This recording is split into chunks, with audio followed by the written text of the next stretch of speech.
Today, our topic for this webinar is being completely transparent in SOLIDWORKS Visualize. For those of you who don't know, my name is Charn Jivaphaiboonskdi. I'm a senior elite applications engineer located out of our Los Angeles, California office, and I'm also one of our Visualize specialists as well. So today, we're going to be going over some information, in regards to being transparent here inside of Visualize.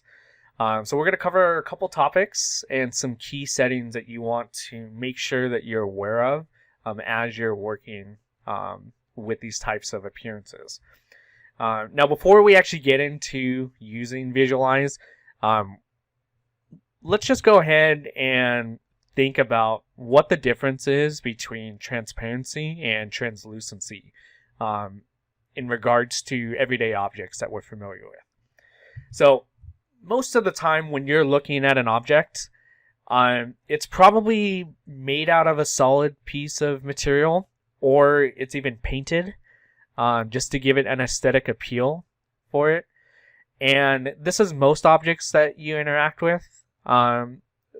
So something like this coffee cup right here, if it's porcelain white like this, what's happening with these objects, these are really what's known as opaque in their appearance.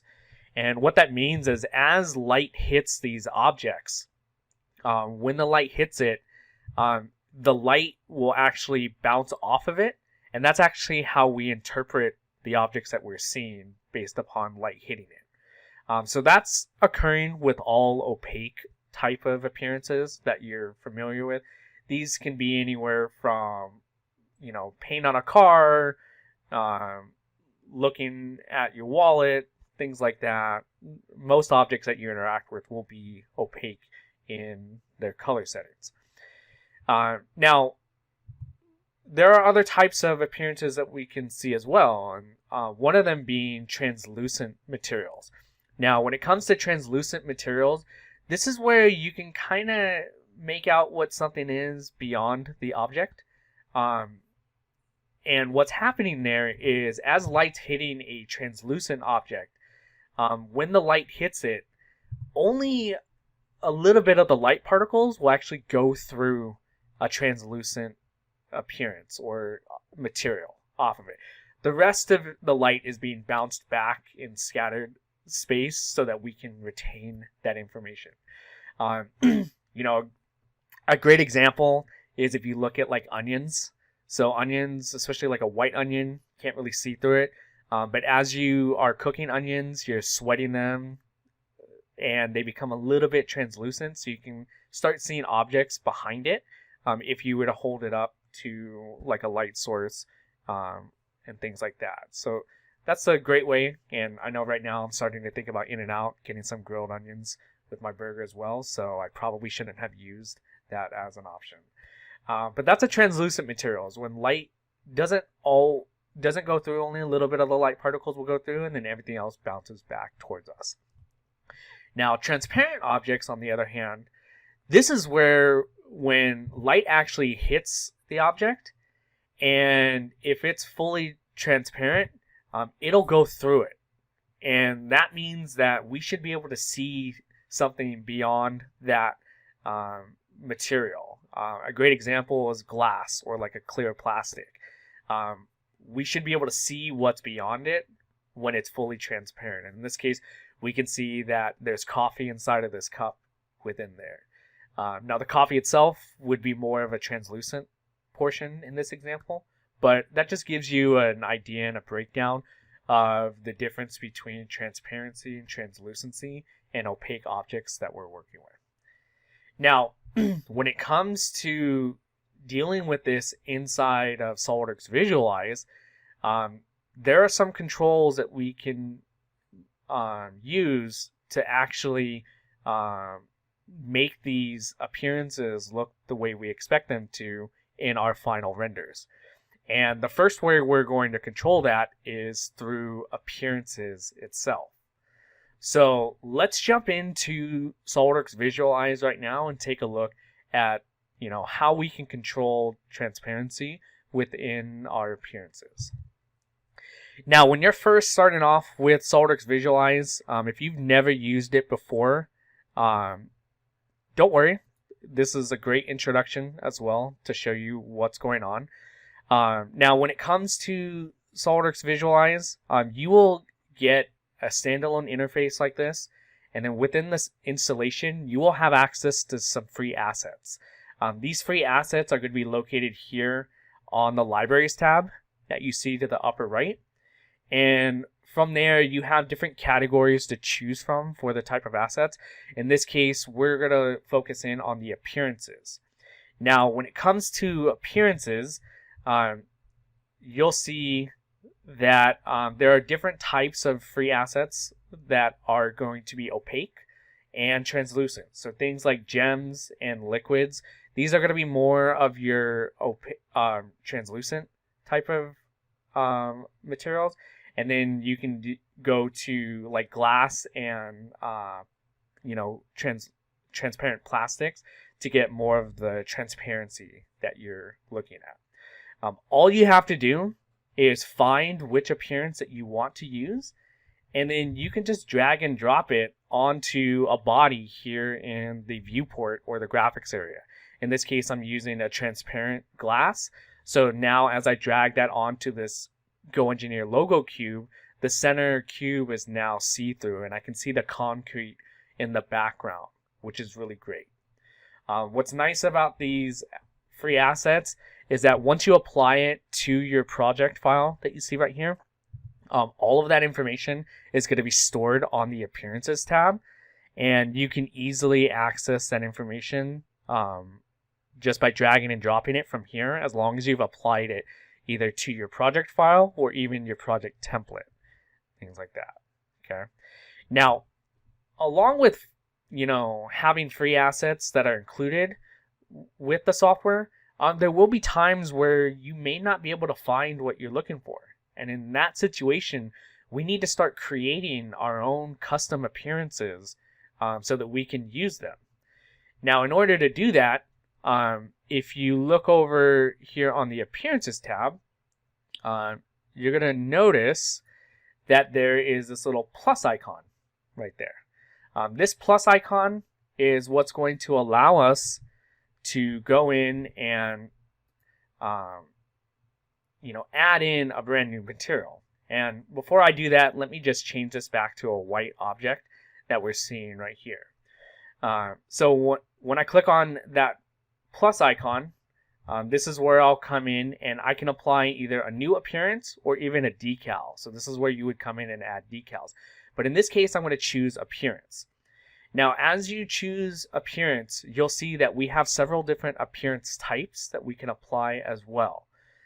These are basically the same categories that we see in the library section, but now this allows us to customize this information. This can be changed for any existing appearance on your Appearance tab as well. You can use these settings to modify them. In this case, I want to create a clear plastic. So what I'm going to do is I'm going to come in and choose plastic. And the first thing you should always do is once you create a new appearance, let's go ahead and type in a name. In this case, because I want it to be clear plastic, under appearance name, I'll type in clear plastic. Now, after I've defined this information, now I want to start adjusting the color scheme for any type of modifications that I want to make.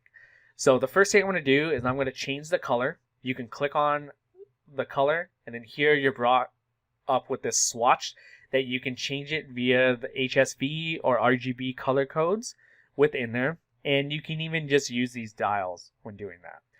Now, if you're trying to go for a fully transparent plastic or a fully clear plastic, when you're generating a brand new appearance, your color that you want to choose is not going to be white. We actually want to make it black. And the reason being is because anything that has any actual color beyond black is going to take on that physical color. So if I were to choose white, this would be more of a translucent color setup or even more on the opaque side. So in this case, I'm just going to drag the slider down all the way to the bottom left corner to choose black, and then I'll close that. Now the next thing we can control are things like highlights and transparency. So what I'm going to do for a fully transparent color is for transparency, I'll make that white and then close that. And then we'll also leave the diffusion color black as well. And that's just, controlling how much light diffuses across an object within there. Okay. Now the other critical setting that you're going to want to take note of is going to be the roughness. Now the roughness is by default set to 10, but we want to actually make this 0. Now the reason why we want to do that is because by setting it to 0, it's going to make sure that there's no, you can imagine them as being micro scratches or things that can alter the light pattern on that surface. If you've ever actually held a clear piece of acrylic and then you took sandpaper to make it more opaque off of it, that's the same concept with roughness. It's you're adjusting the actual appearance for how light will refract off of it. So by setting it to 0, we can make sure that it is fully transparent for what we're trying to get out of this. Okay. The other setting that you're going to notice is there's a checkbox for solid. By enabling that, what that does is that allows you to go ahead and make sure that when you apply this to the geometry, in fact, when I drag and drop this clear plastic onto that center cube within there, it's applying it as a solid object itself. So that's why when I look through it, I start seeing more lines within there, and that's because it's a three-dimensional object. So behind it, I should be able to see any corners that have been filleted that can bend the light as well. And I want to make sure that's brought through as I'm looking for this. And you can see I can apply this same appearance onto multiple different bodies. So any modifications that I would do onto this specific appearance, that would actually change across all of these specific bodies now that I've applied that same material towards it. Okay. Now, the only other thing that you're going to notice on something like a plastic material, and other materials will have this setting as well, is this IOR setting within here. It's a slider that you can adjust like so. What this IOR stands for is the index of refraction. In the simplest terms of understanding that, it's basically how much reflection are you going to see on this appearance when you're applying it to your models. So the higher the number, the more reflection you're going to see. And that's why when we look at the cube itself in the center, we can see that we get a lot of lines within there, and that's because it's bouncing more reflection off of the environment that I'm currently in, as well as the plates on the outside of it catching how the light bounces off of there. So that's what we're seeing. As you're using this or adjusting this slider on this IOR, if you were to actually take it all the way down to 1, that's just going to completely turn it invisible. So I don't usually do that because most objects will have some type of reflection applied to it. I'll make sure that I go ahead and just set it around the default setting, which is around 105 or 1.5. And if I need to make it a little bit more shiny, then I can increase the slider as I see fit. Okay. So it's pretty unique in setting it up. Now, there will be times, though, where you don't want to make it transparent just by choosing a different type of material. You're going to notice shininess can have some effects that give you undesired outputs off of it. So in other situations, you may want to use things that we're familiar with. If you've ever looked online for a PNG file or an alpha channel file and color files and bitmaps or normal maps, we can actually apply that as appearances here inside of Visualize as well. When I come in and create another new appearance, this time I'm just going to make the category or the appearance type to be a generic. And you'll notice as you're creating these appearances or clicking on appearances that you've applied to your model, you'll see that at the top we have these 3 different tabs. And the tab that I want to focus on is going to be this texture tab. And here on the texture tab, you can see I have 4 mapping parameters that I can control, and you'll actually see up to 5 mapping parameters. Basically, what they are is color is basically what color you want this appearance to be. So if you're looking at things like rust and you have a rust appearance and you've taken a picture of that, go ahead and put that as your color map. The next one you would see is specular or even metallic within there. Basically, that's just controlling how shiny your object is or the roughness. You would really see roughness for metallic as an option when it pops up on there. That's more for like PBR materials or physically based rendering materials. But specular would be anything that's shiny as well. The alpha channel is again going to be something that has a black background with a white object to stand out, and then a bump is a normal map. Now, when you want to actually apply these types of texture maps onto your appearance, all you have to do is actually click on the plus sign, and once you're eventually able to click onto it, you may need to double click onto it. It's going to bring up this texture maps folder that's installed by default. Again, here you're going to see some textures. So anything in color like the basic wood or the carbon fiber, those would be your color maps. Anything that is mostly gray scale, like the carpet specular, the cell leather specular, and the cast specular JPEG files, those would be your specular maps or your metallic maps. And then anything you see as black and white would be your alpha channel. So basically anything in black is transparent, anything in white is what shows up. And then anything you see as like a purplish, bluish square, that's your bump channel. So this is where you can control realistic textures and depths, things like that. Those would be normal maps that you may be familiar with from a rendering perspective. That's what you would specify as your bump map. In this case, I actually have a fingerprint smudge alpha channel that I want to include off of this. So when I go through and actually look for that fingerprint smudges in this folder, you can see it's basically a grayish whitish for the smudges, and anything in black should be transparent for the output. So I'll click open, and then as I actually drag and drop that onto the model, let's just actually go ahead and call this fingerprint smudges so I can save it out as an appearance to use later on. But once I create that name off of there, I can then drag and drop this onto the model. And you'll see as I drag it, this is where we get those fingerprint smudges. And the reason why I did it as like a black object in the center for the cube is so that we can easily make out these fingerprint smudges. Now, these images that you're adding in, they're JPEGs, and they could be large size images or small size images. Once you add it in, if you need to change the sizing, because you can see the fingerprints look quite small here, this is basically the size of a die, so your fingerprints should be quite large off of it. So if you need to modify these, the sizing of this appearance, when you click on the appearance and then go back to that texture tab, what you can then do is see that we have some tile effects that we can control. The tile is going to control the sizing of it.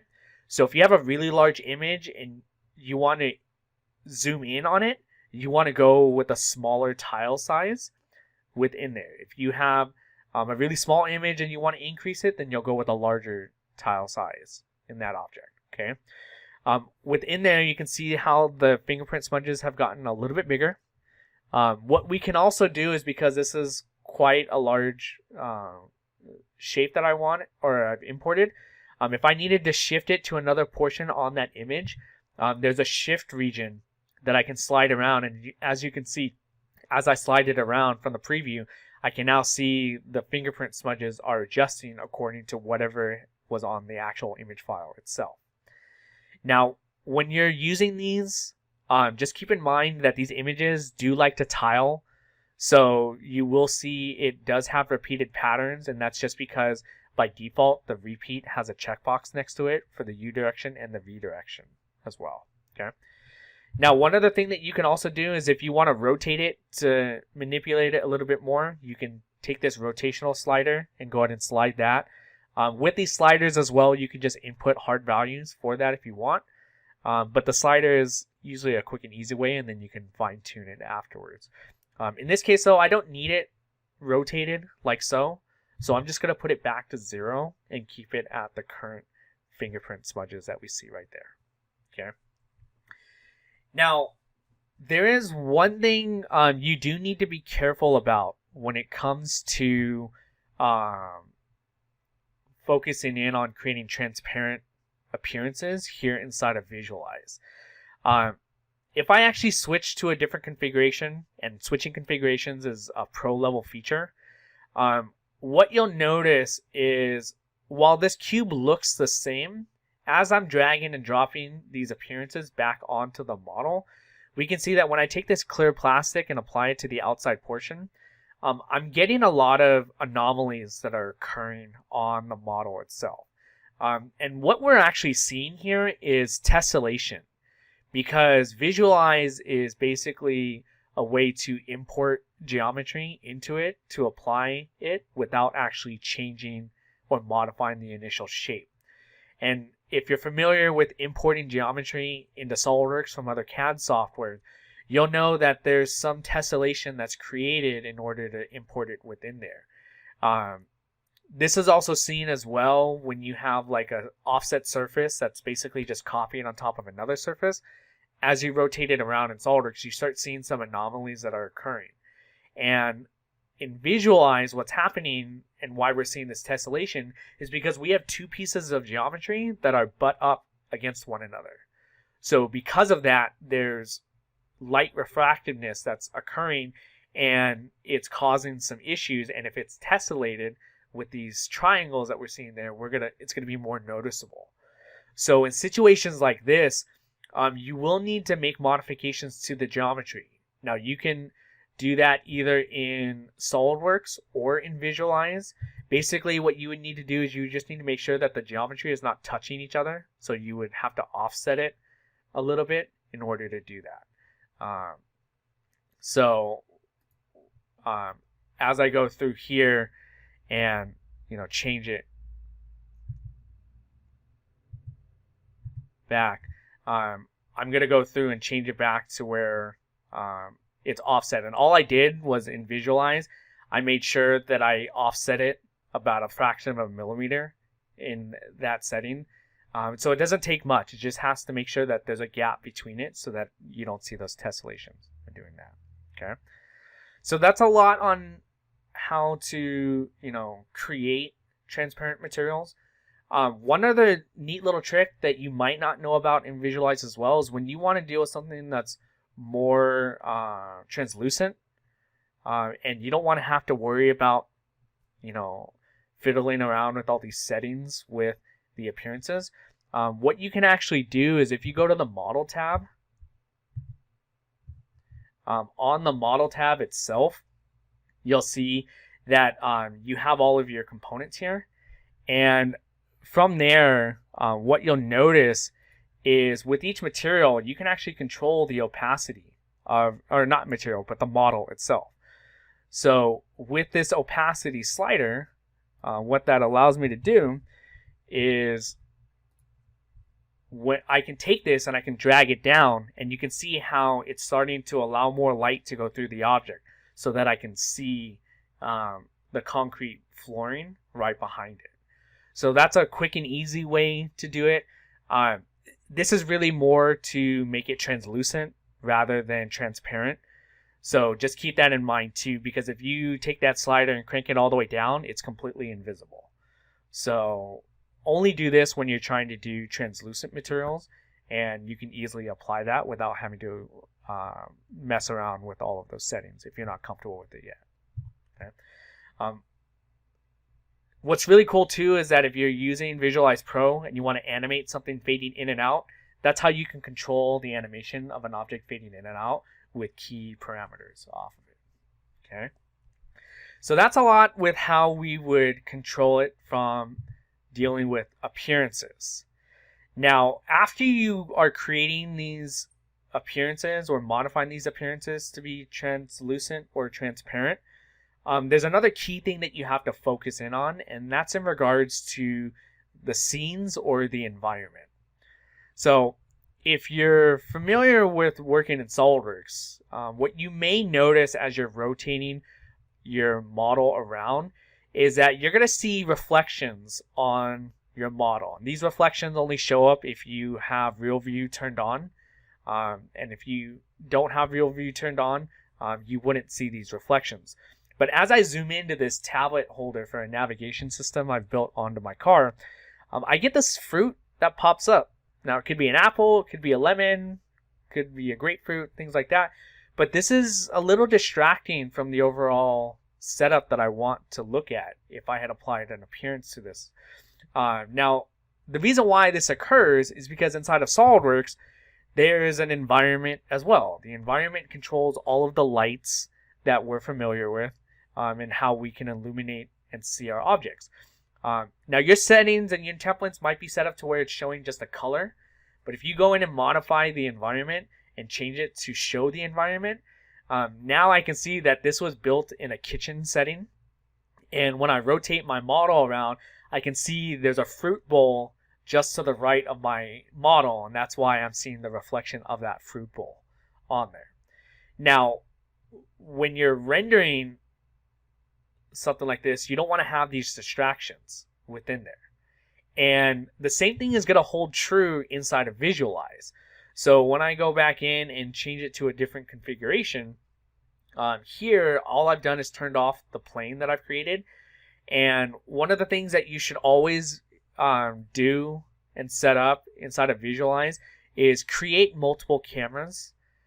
What I end up doing is I have multiple cameras so that I always have a working camera or my default camera that allows me to manipulate and move things around, but it doesn't adjust my other settings in additional cameras that I may have created. So that's something that you always want to make sure that you incorporate as well when you're working inside of Visualize. Just create another camera so that you don't accidentally move the position from one that you've already created a position for. Okay. Once I choose this default camera and I zoom out, you can see as I am rotating, I'm now placed this object inside of this garage or car park if you're from like the UK and stuff like that. Okay. And just like that kitchen environment, the environment here with this garage setting is basically giving me all of my lights to show the light sources from like the skylights or openings that might be in these garages. Now, what's really unique too, especially when dealing with transparent materials, is as I go in and change a different camera, because I have an environment and I have a transparent material like glass applied to this or clear plastic, I should be able to see the elements of the environment in this background. And in this case, you can see the white lines are coming in through the cube off of there. Now, anytime you want to adjust any settings on the environment, there is a scenes tab. So all you have to do is go to the scenes tab. And what's really cool about this is that here you can have multiple environments. If you drag and drop them from the libraries and the environment section, all of your environments that you added to your project would show up here. And then also if you had imported any type of lights, let's say directional lights from SOLIDWORKS, and you realize you don't need those lights anymore, you can always come in and turn those lights on and off as well, just by enabling and disabling them. A pro level feature in Visualize Professional is where you can create area lights and directional lights to where you want to fully customize your environment. And they even added IES light profiles in 2020, which is pretty cool. Now, once I've turned on that one light, if I want to adjust anything onto the actual environment itself, all I have to do is click on the environment, and then here I can adjust the settings. Now, when it comes to an environment, there are two ways to showcase the background. You can either do the environment background, so it's whatever the 360 panorama image that was created, you can show that, or you can actually change it to be a specific color. Now, if I were to change it to a specific color, which is some things that I actually end up doing, you'll notice that as I am rotating this model around, the default setting when changing it to a color still has the environment background showing in my transparent or translucent appearances. And this is one of those distracting elements where, because I want it as a gray background, or if it was a white or red background, things like that, I shouldn't be able to see this parking spot line off of it. So in this situation, when you want to make sure that your environment background isn't distracting, when you go back to your Scenes tab, what you'll notice after you change the environment type to color is you will have this refract background checkbox that as you click on it and then enable it, when you rotate the model around, it's now just allowing you to see whatever color background you have in the setup. And this is really key and critical because the only thing that's really shining on the object now is the light sources from the environment. I don't have to have the distraction of the car park or the parking garage in there reflecting off of it when I'm not showcasing it. Now this setting is not going to be turned on by default, and in fact if you have it set up to where it's only environment, you would never see this refract background checkbox. But let's say you have a static image that either you've taken with your own camera, you've hired a photographer to, take a shot of like a scene that you want to use, or you've even downloaded it off of like a free website like unsplash.com and free assets like that. You can actually apply a static background image here in your environment or your scene as well. SOLIDWORKS does come with some predefined static images as well. If you actually go to the Libraries tab here, when you change the category, you're going to want to look for what's known as a plate on the category. So that's what we call background images, is plates here inside of Visualize. Once you click on plates, you can then choose a static image based upon different categories. In this case, I just have it set up to be this atrium. And just like an appearance or an environment, you just drag and drop it. And now, as I rotate the cube around, I should be able to see like the escalator or the shops in the background rather than seeing someone's car door handle that we see right here. So in this situation, this is where once you add in a image like this or a plate, when you go back to the Scenes tab, you will have access to this refract background checkbox. You can enable it, and now you can see through it for whatever the image is showing. And if I actually zoom out, you can actually see that before I zoomed out, I was able to see the escalator and this red pillar next to the escalator. That's probably some form of advertisement or a directory that you can see through the object because it's transparent now. Okay, so these are some critical settings that you want to make sure you have set up as you're trying to work with translucent or transparent materials here inside of SOLIDWORKS Visualize. Okay.